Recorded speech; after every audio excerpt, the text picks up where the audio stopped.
I love it. Anyways. So thank you everybody for coming today. Today's talk is going to be on Treaty 8, or at least the history surrounding it. The year 2024, this year, is the 125th signing and negotiation of Treaty 8, so it's quite important. This is not going to be in the legalities of the treaty, but more the spirit of the treaty, I'll say. I've learned a lot since I started researching history, and my viewpoint of treaty and that we are all treaty people has totally changed. So I want to share some of that with you today. First, the word treaty, I think people don't understand as well as they should. By definition, I use a Google dictionary. A treaty is a formally concluded and ratified agreement between countries. And if you look at the word countries, it's a nation with its own government occupying a particular territory. So when the Canadian government approached the Indigenous people to negotiate treaty, they had to have been approaching them as a nation. So you'll notice that most bands or reserves have the word nation within their title, and that there's a reason for that. So I've already said it's the 125th anniversary of the signing of Treaty 8. So it's not really any big surprise that the government was, in fact, negotiating treaties. And these words that I've highlighted in red were made by Sir Wilfrid Laurier, our Prime Minister at the time. And his quote is, "Treaties cannot be made without mutual concessions." And I found this in the Winnipeg Tribune. So having said that, I think one of the misconceptions is that the Indigenous people have all these rights that they got through treaty, but they never really reflect that there were concessions on both sides. And one of my Indigenous friends helped me craft this statement, and it is true that the Indigenous people received certain rights in the signing, but by signing they allowed us to live here and share the land in peace and goodwill.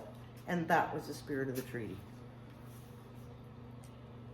Now, I already mentioned that our Prime Minister was going to negotiate treaty in 1899. The one I was referring to, however, was not an Indigenous treaty. They were treating for the border of Alaska.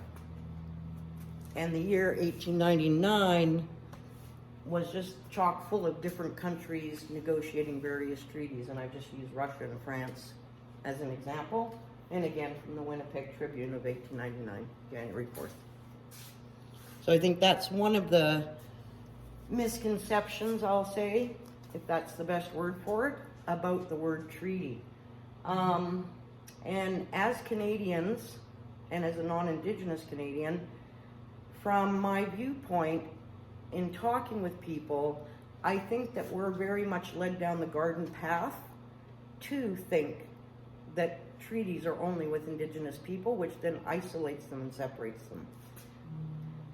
Even if you Google, these are all Google searches I did last week, I searched Canadian treaties, which you may or may not be able to read there, and the first thing it does is starts talking about the Indigenous relations and the treaties.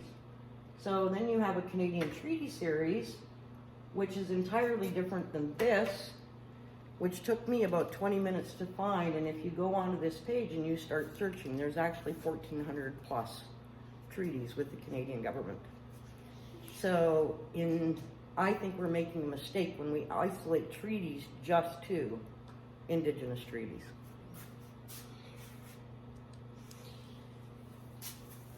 So some of the history, and I'm going to use this as an example. Archaeologists agree that the Indigenous people occupied the land that we now know as Alberta for over, I put 10,000 to be safe, but I think it's 13,000 years. This is what they call an oxbow point, so I'm bringing this right back to home. It was found probably 30 miles from here, along the Peace River Trail from Athabasca to Smith. So it's not an arrowhead that you would have used in a bow and arrow. It's actually off an atlatl, which is a throwing spear. So you can recognize an oxbow point by its little Mickey Mouse ears, and it dates the use of that trail to over 4,000 years ago. Wow. So just locally, I think that says a lot about how long the Indigenous people resided here before us. The Hudson's Bay Company, which was, you know, the first people moving into what we now know as Canada, had their charter in 1670 to do so. And I'm going to say, because that's less than 250 years from the signing of Treaty 8, it took less than 2 centuries to change an entire way of life. I call that culture shock. Now, I don't like dates very much, but I got to tell you some. So the Dominion of Canada was created on July 1st, 1867. And by this time, the fur traders, the missionaries, others were moving west throughout the country. And it took the country, the Dominion government, less than 5 years to begin making treaties. Their timing was based on the need for settlement. Only they kind of got ahead of themselves. If people were populating the area or whatever, or they wanted the resources, that's when they decided to start making treaties. They wanted, and this is a quote, wanted barrier-free control of the land for settlement and development of various industries.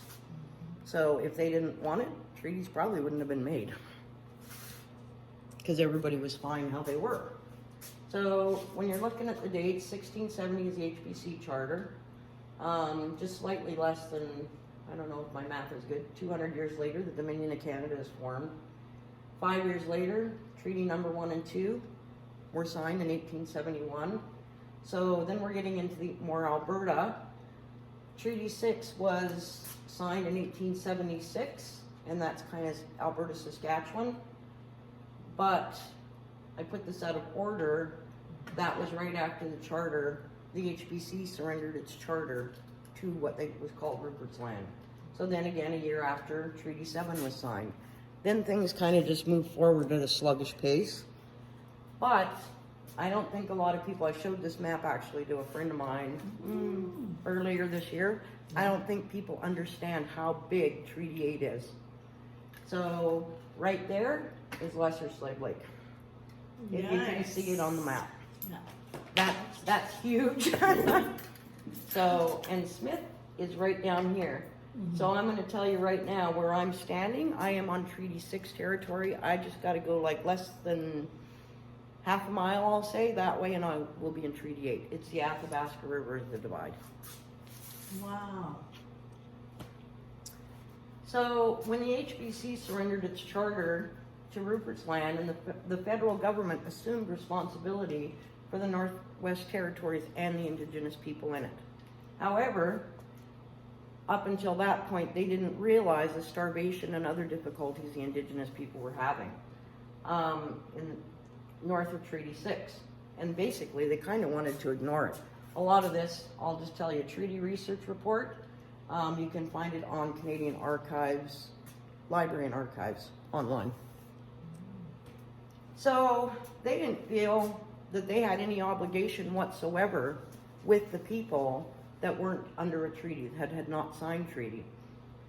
And they didn't want to negotiate either because they didn't need to settle the land yet. And they didn't see it as having a lot of value because the settlement hadn't gone in. It was still basically the fur trade. So there were various entities requesting relief for starvation, and the government basically viewed it as, oh, the HBC have taken care of them for years, they can continue doing so. We don't need to do anything. So the Deputy Superintendent General for Indian Affairs, and I'm not even going to try and say his name, argued that the government wasn't responsible for providing relief, as their land was about 50 miles north of the boundary of Treaty 6, which is Lesser Slave Lake area. So even doing that, because of the petitions, he did suggest to Prime Minister John A. Macdonald that maybe there were some advantages to negotiating treaty, but nobody would do anything about it. So without a treaty, they were at the disadvantage, at least in terms of government assistance, in their mind. And I'm gonna bring this slide up later, but in 1890, Kiniseo actually had a meeting to find out who wanted treaty and who did not, and they were primarily for it. but the government was still dragging their feet because that's still 9 years before treaty happened. Wow, Government? what chief was that back then? Kenneseo. That was in Canuso, yeah. Yeah. So here's the reference I made to the HBC. They still figured the HBC should, in fact, take care of all the people, but at the same time, all of the free traders are coming in. So the HBC doesn't have a full benefit, I guess, of doing so. So, and again, settlement hadn't occurred, so they weren't interested. However, in 1891, the Privy Council of Canada decided, okay, we will do treaty. And the wording, quote unquote, from this document, government's intention was to extinguish the Indian title prior to the development of mineral resources, the construction of railways, and the preparation for settlement. Their interest in treaty was strictly on what can we get out of it, in my opinion. There's my little disclaimer. So that kind of fell by the wayside, and it wasn't until 1897 that the treaty started to becoming discussed again. Why? The missionaries had already moved in and proved that agriculture in the north was a good place to grow things. Klondike Gold Rush was coming, and you were getting all this settlement. So suddenly, the government decides, okay, it's time. And again, there's the size of what they were negotiating. I love that map. Obviously, I put it in twice. So, now on to my own opinions, I guess. Now I gave you all those facts that drive me nuts. The HBC charter was in 1670, and we've already determined that in that 200 years, a lot of stuff happened. So the HBC, like any business, is based on supply and demand. So I'm going to put forward that without the indigenous people supplying them with the furs that they needed to ship back to England, nothing would have happened if the indigenous people did not offer their cooperation in that business agreement. And as a result of that, there were marriages and children because they lived closely with each other.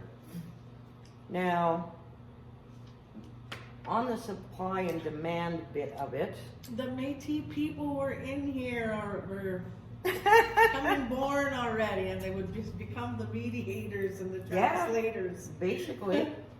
So, and I'm going to bring this up too, because in 1910, James Cornwall did what he called the press party. He brought all these guys up. They were agriculturists, economics, and he took them up throughout the Peace Country. But in Athabasca Landing, they had their eyeballs on some Métis women, some pretty Métis women.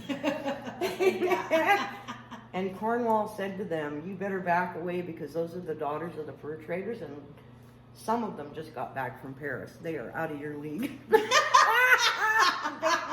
That's my paraphrase of that story, right? That's funny. So anyway, that whole supply and demand, it was a cooperative effort when it comes right down to it. It's no different than, we might know the name of Elon Musk, but tell me the guy in his mailroom, right? Yeah. It's the recognition was not there. So, but for the HBC post where Treaty 8 was signed in 1886, it became the main Hudson's Bay Company post for the Peace River District. And as such, anybody going north went through there. There was a lot of interaction between both the indigenous and non-indigenous people. I like this picture, not just because it's the dog trainings, but because of who the group is made up of. So this was winter of 1894, it says. And the Edmonton Bulletin at that time said that basically the traders from the Lesser Slave Lake Post were the only ones using dog teams. But on this group of people, Picard's a trader, free trader. I'm not sure who Dr. Royal is. Brick is one of the missionary sons from up in the Peace River District. But you've also got Beauchamp, who is a indigenous name or Métis name. There's a lot of Beauchamps in Peace River too. Yep. Yep. And so you got a couple of missionaries, but then you've also got Guillaume Desjardins, who was a free trader in Lesser Slave Lake Post. And he's a Métis fellow. Yeah, look at that. Wow, So, that's beautiful. That's one example. Like they're obviously getting involved in the economics of the Lesser Slave Lake Post. Also, and that general time period between 1870 and 75, Pierre Delorme, Angus Mackay, and Louis Riel all were what I would call MPs for the federal government. And closer to the time of treaty signing 11 years before, Richard Hardesty was called to the Senate of Canada. Not only was he the first senator from the District of Athabasca, he was the first Métis senator. So what if I was an Indigenous person living in the day, what would all of this be telling me? That Is this online, my friend? It will be on YouTube. It'll be videos? on YouTube Okay. when I get home. Yep. Okay, cool. So I like this Look picture. at this one. Wow. Look at everybody's chop on. I Everybody's great know. grandma looks like that, eh? My So- chop on looked like that too. Really? Yeah. Cool. I'll show you a picture of her funeral card. Like Okay. she was real tiny and just like that. Yeah. So not only are they very well dressed, they're Mhm. obviously successful, Yeah. but so that cultural sharing is going on, for lack of a better term. But for And you the can see the First Nations from the Cookum right there, the Yes. ancestor, and then the Métis grandchildren. You could just see that they're not only Yeah, they're Cree both, or Beaver or whatever. Dene, yeah. Dene, yeah. But look right here. There's a cultural blending. Yeah. Not only does she have a cross, it appears that she has a medicine bundle. Yep, yep. And that's So- what it is like nowadays. Well, not nowadays. Not every medicine man has incorporated both. Yeah. But mine did. The first one Yeah. that I seen. So that incorporation was going on right Yeah. about the time of Yeah, treaty. for sure. Let me know. Okay. Got it. So I've taken this clip out of a newspaper, and the timing is 1887, and there's a story that goes with this that I think is important. Basically, the gist of the letter is that there was a letter sent from the Lesser Slave Lake Post that indicated that 53 families did not want treaty. Down here, they were satisfied as they were and desired no money from or intercourse with the government on any terms. We won't discuss the terminology of the day. So what was going on at the time of this letter? Perfect timing, in fact. The indigenous culture has, I don't know how I'm going to define this, but it's called a Witigo. Witigo. Yeah, the Witigo. And essentially what that means is someone takes an illness or an entity or something, that I'm not qualified to say, Yeah. but they become a cannibal. Yep. And from what I've read, there are physical characteristics. Their lips get fat, their body swells, but they also realize that something bad is happening to them and begin to ask to be let go from this world. And if I'm understanding it correctly from the indigenous culture, it is the family of that person who is obligated to release them. Yeah. That's the most polite way I can say that. So this actually did occur at the east end of Lesser Slave Lake in 1887. And the family, it was a woman, an elderly woman. Maybe not elderly, but an older woman. And her husband and her son murdered her, or took her life. Yeah. So they go to the Lesser Slave Lake Post, and the Northwest Mounted Police arrest them. Now the older man, the father, is in town, and he goes without complaint and actually calls his son in from the bush to come and talk to the police. So from what I read, they basically nonchalantly went with him, and I got the impression that they were we're gonna go to Edmonton, they're gonna figure out we do this all the time, or when necessary, not all the time, and things are gonna be sorted out and we're gonna come back. However, they went on trial for murder of this lady. Yeah. Now, when they went to trial, this letter arrived in Edmonton. So in my opinion, the timing of the letter totally coincides with that cultural clash. You're not doing things the way that we want them to be done, or we've done them for centuries, right? So as a result of the trial, both the man and his son are sentenced to 6 years of hard labor in prison. So on the way to prison, the son escapes. They did a manhunt for him around the Athabasca region. And they didn't find him. They didn't find him, but the next thing you know, he's back at Lesser Slave Lake Post, and everybody there says to the police, don't rearrest him, he did nothing wrong. So, okay, they don't. But Father Lacombe, who's later on the Treaty Commission, is in Ottawa, and he pleads for a pardon for the older man. Yeah. And he gets it. So he only served 6 months. Okay. So what message did that give to the Indigenous people? We had a cultural clash, we voiced our complaint, and everything was fine. Now you take that 3 years later, Kineseos, that slide I said I was going to mention again, everybody does want treaty. Is that perhaps because they've gotten experience now? That their culture is somehow respected? I don't know, but I think it's worth thinking about. Because also several years after this happened, there was another Weedigo experience in Trout Lake, and that man was never arrested. Which would reinforce, if that was in fact their thought process, that would have reinforced it. But how did it begin? Because I mean, cannibalism isn't part of the Cree culture. No, it's a spirit, a But bad it's spirit. a bad spirit. Yes. But, I mean, the village would take care of that person Yes, themselves. yes, And and when not they, have to worry about outside influences to help. yes. Right? So the outside influences in this case Yeah, tried and sentenced him to 6 years Yeah, of hard they're labor wrong. for Yeah. something that was viewed as the proper thing to do. Yeah, right. So what happened to the other, when this kind of thing happened out in Trout Lake? I Yeah, wonder if they still talk about that. probably. I wonder what family that came out of, eh? Because it's all Yeah, pretty much the same families that have settled there forever. yeah. And in this case, you'll notice I did not mention a family name. Yeah, so somebody was, I know the family somebody name. got mentally ill. And- Yeah. Yeah, Well, and even then I question that, because why the swollen lips and the swollen body? yeah. And I heard there was like an ice patch would form in the back, Yeah. in the Yeah. center of their back. It's a and fascinating their- subject. Yeah. It is.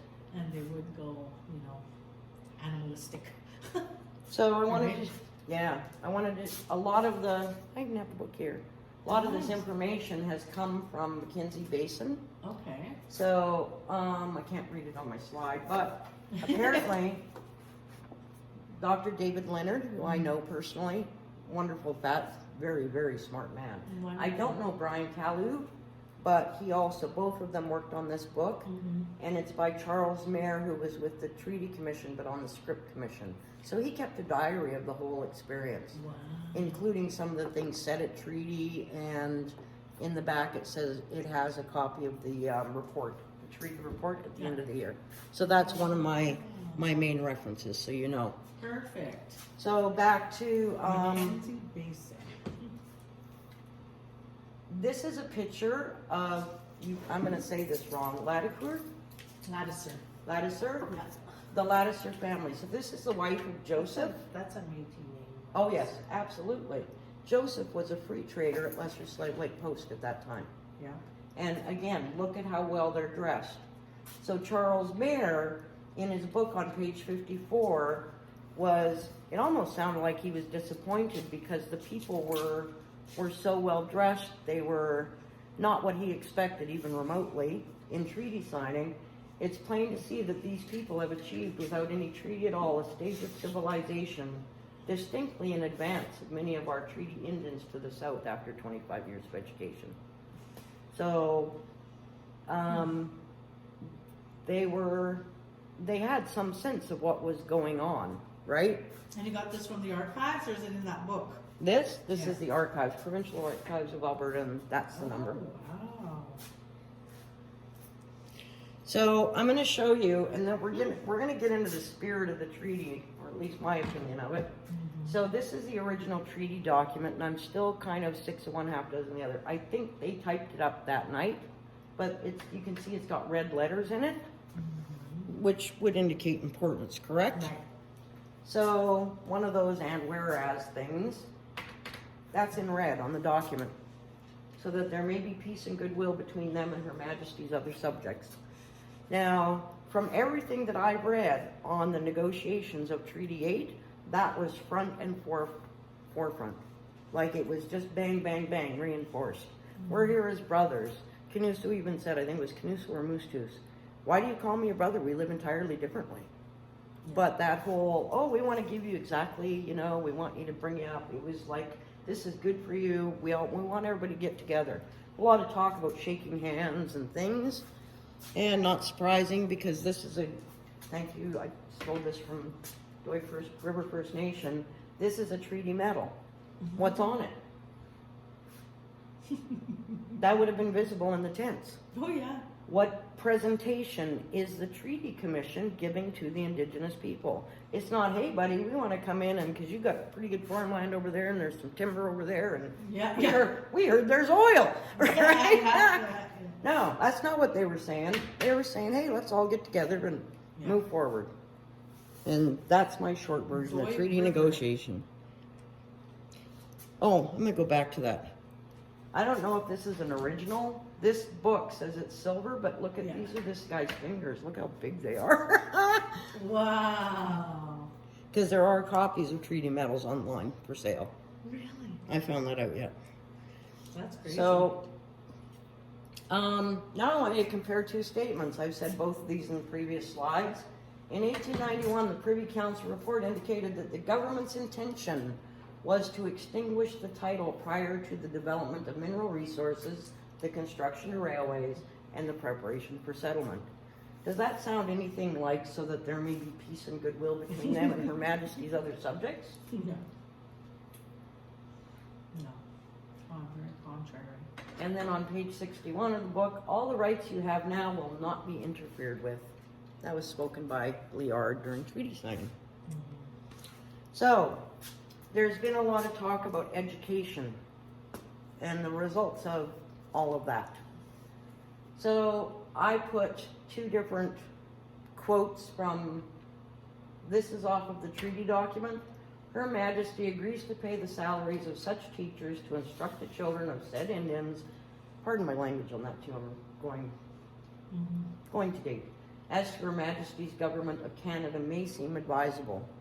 In the book, Charles Mair's diary, Laird says the government will choose teachers according to the religion of the band.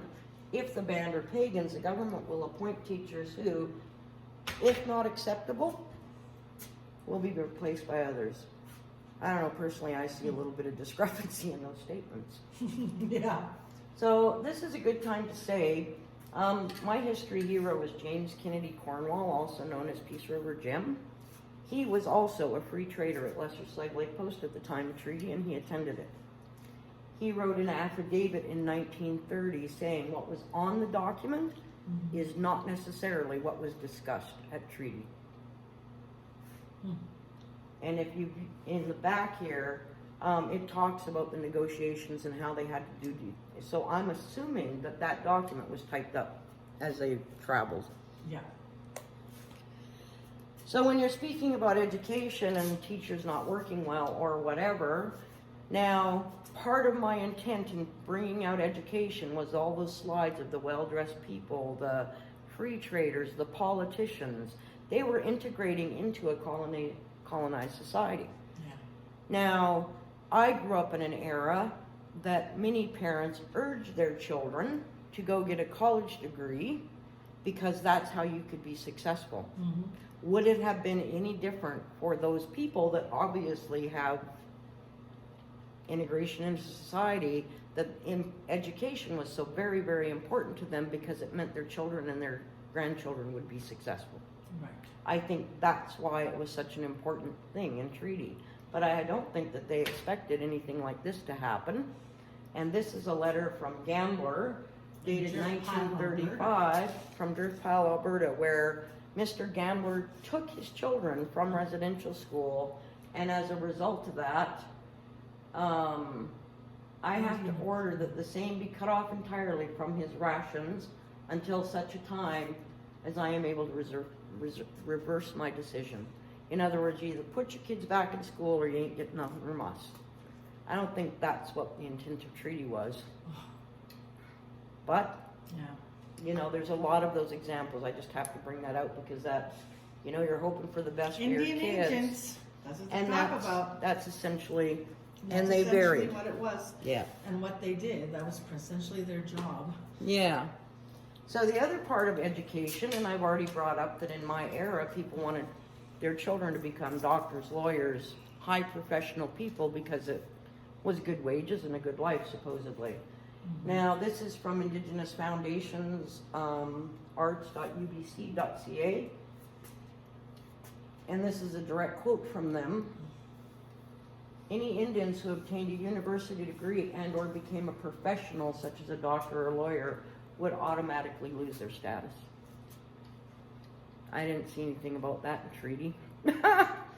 So you can see where I'm going with this, that a lot of, I think, the spirit of the treaty in 1899 was really hashed and rehashed for the government's benefit, I'll say.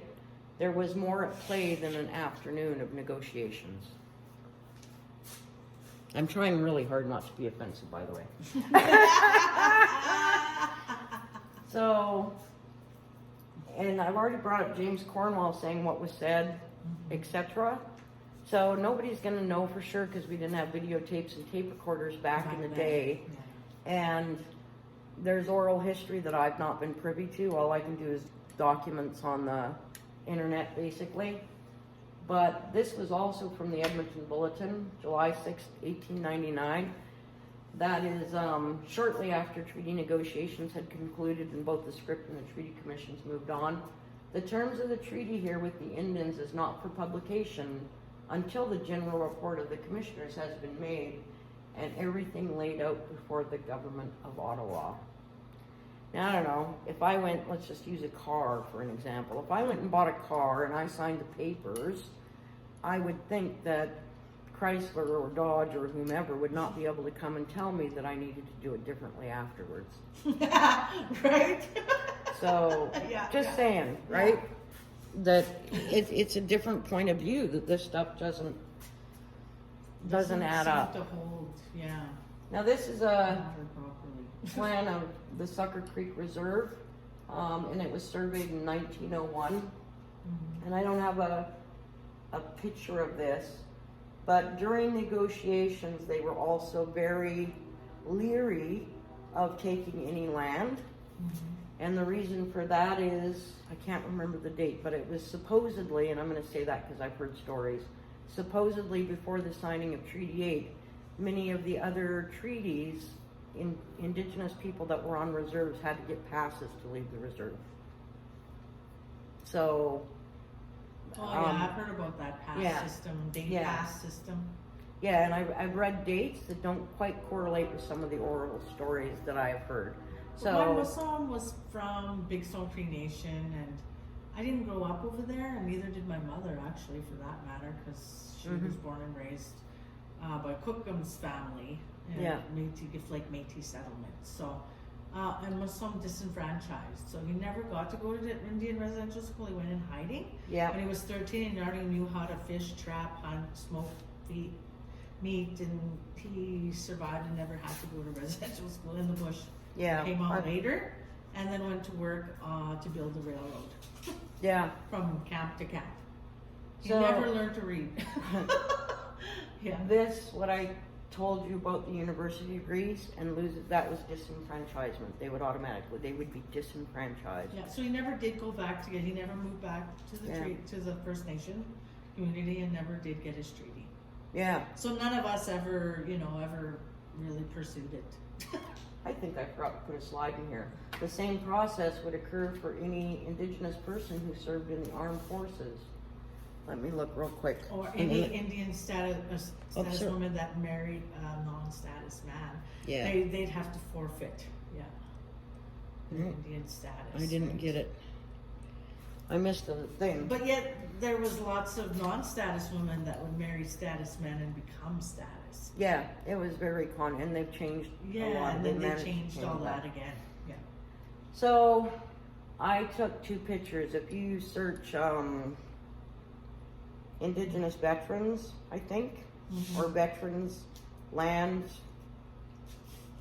Basically, the point is that if I was in the armed forces, if I was a veteran and I was non-Indigenous, I would get land when I came back. I know that Saddle Lake County was developed a lot through the veterans coming back from the war. Yet, if you were an Indigenous veteran, because you served in the war, you would lose your land based on treaty. They would disenfranchise you. Still a lot of that stuff. So there's just another whole can of worms going on in there. So I guess the what I'm really trying to say through this, and I'm trying not to be confrontational. I'm not even vaguely familiar with a lot of the legalities. I'm not a lawyer. Let's put it that way. But neither am I. all I can do is read and view, and I hope that this whole presentation has put a bit of a different light on how things were in 1899 that led to the negotiations and the signing, and maybe perhaps what the mind frame of everybody would have been. Because in my opinion, I've showed you pictures of like the dog sled where everybody was working together. They were all going back to Lesser Slave Lake together. Yep. In my opinion, treaty was one of the most separative things that probably could have happened. And if they were intent on really promoting peace and goodwill, I think that failed miserably, at least on one half, and I think the Indigenous people actually worked harder at that than any white person did. Boy, that was sticking my foot right in the middle of it, wasn't it? But from what I read, that's what I see of the things that happened like before 1950. So, anyway, there's my presentation for today. I even forgot my back thing. Thank you very much. Go to ingon.ca, support me, subscribe to YouTube, and all those things I forgot to put on the final slide. INGON.ca. You just gotta add it. I don't know, do you add it to your slides? Like, is I add it, I can add it. Yeah. So, anyway. Cool. Thank you so much. You're welcome. Wow. Feel learn free a to new share. thing every day. Feel free to share.